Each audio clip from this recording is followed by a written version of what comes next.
Hello friends, it's me again, Teacher Mel. Maaga nga kaming gumising ngayon ni Ate Colleen dahil need naming mag-ready papasok ng school dahil ngayon gaganapin ang selebrasyon ng aming buwan ng wika. As usual, si Tita Nix niya ang nag-aayos sa kanya dahil nauna na nga ako sa school at nag-ayos kami ni Daddy Ramil sa backdraft ng aming program.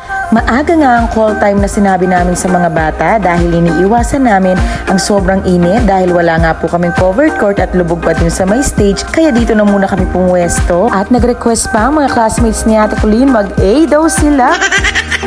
At ayan nga si Colleen, ready na sa kanyang modern Filipiniana outfit.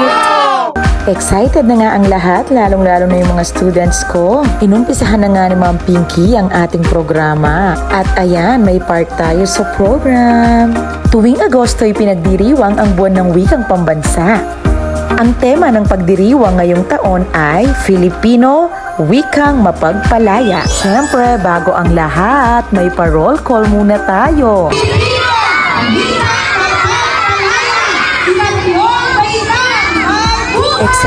Excited nga ang mga bata pati ng mga guro. Sinimula na nga ang presentasyon ng bawat baitang. Ang cute-cute ng mga bata at ang gagaling. Gusto ko ring pasalamatan ang kanilang mga magulang na laging nakasuporta sa kanilang mga anak. Bawat baitang ay naghanda ng isang presentasyon.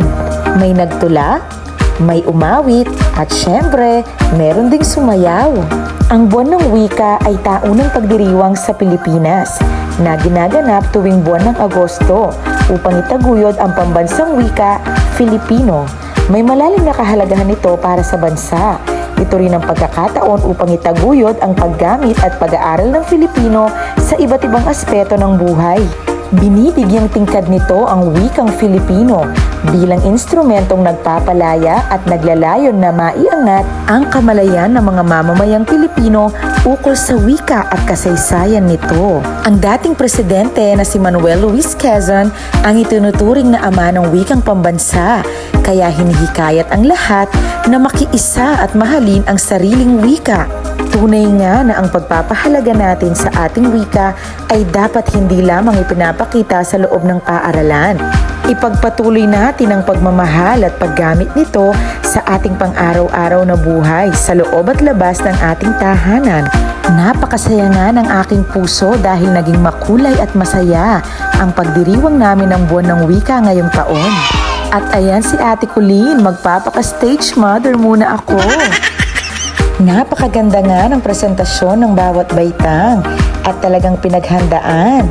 Kitang-kita naman sa kanilang mga kasuotan. Natapos na nga ang aming programa at ayan, nakapagpalit na ng uniform si Ate Colleen dahil magkaklase pa kami after ng program. Kahit napagod ay masaya dahil naging matagumpay ang aming selebrasyon. It's kainan time! Maraming salamat po sa panonood. God bless us all and have a good time. Bye!